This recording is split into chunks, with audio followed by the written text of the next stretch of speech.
నమస్కారం అండి. మా అమ్మ వేసిన ఈ ఎగ్ దోస ఎలా వేసిందో ఒకసారి చూసేద్దామండి. ముందుగా పెనం పెట్టుకుని ఆయిల్ వేసుకుని ఆయిల్ ఉల్లిపోయితే ఇలాగా రుద్దేసుకున్నామండి. ఆయి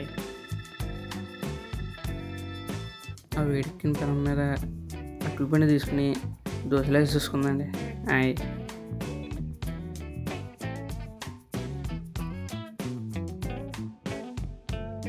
తర్వాత 2 గుడ్లు తెచ్చి వేసేసుకుందండి. ఆయి గుడ్లు సరిగ్గా రాలేదని కొద్దిగా మధ్యలో తెచ్చేసేసుకుందండి బాబు. ఆ తర్వాత కొద్దిగా కారం కూడా వేసేసుకుందండి.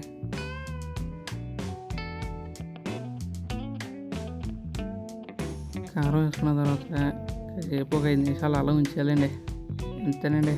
5 నిమిషాల తర్వాత అట్టు తిరిగేసేసుకోవడమే.